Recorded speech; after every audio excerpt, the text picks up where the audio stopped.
Welcome back to the Ed Sports Channel. PGA season.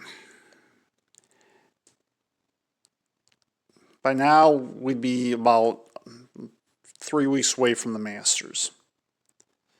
This year it actually was supposed to coincide with Easter weekend. Obviously, because of all the pandemic and all this, that's not going to happen. Kind of sucks after what happened with Tiger Woods winning last year the way he did, doesn't it? At least to me it does. But again, there's no question about safety. That aside, though, looking at it from a sports viewpoint, it's rough. No pun intended.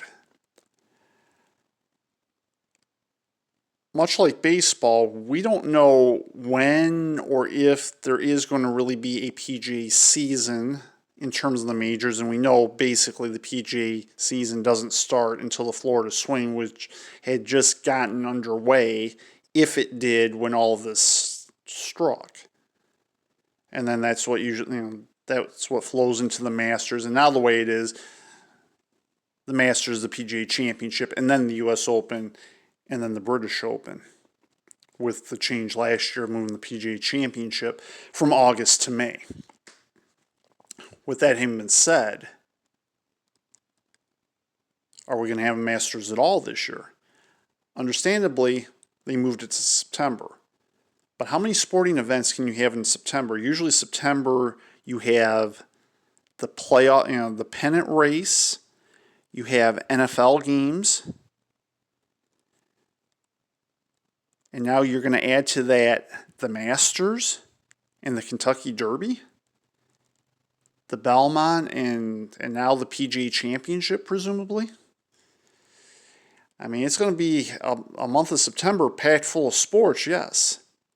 But who's going to watch what? And for what reasons? And is the is Augusta National going to play the same in September as it does in April? Is it going to play close to what it does? What's the wind going to be like? Is it going to rain? Does it rain a lot there this time of year? I don't know what the weather in Georgia is. I don't know offhand how much rain they get. I assume it's not more than probably 25, maybe 30 inches a year, if that. But we don't know. And we don't know how any of that's going to affect the players. Granted, it could happen just as easily in April as it can in September. That's true. And that's a given. But what's it going to do to the psyche of the players, too? And that's assuming, let's say we resume on May 15th. Okay, players may still need a few weeks to get back to where they were physically. I don't know how many of the players are, practice putting and all that outside of Tiger Woods. Presumably all of them are at least hitting shots from their houses. Since I'm assuming with all this, all the golf courses are closed and therefore nobody's even able to get to a practice tee unless they have one in their backyard. It's going to be tough, folks. It's going to be very, very difficult. And the Masters is already a challenge for even the best of golfers. And the PGA Championship? Oh man, San Francisco? I'll tell you, as somebody that lived in Northern California, October, oh man, it can get windy there, and man, it could be chilled. Ooh, don't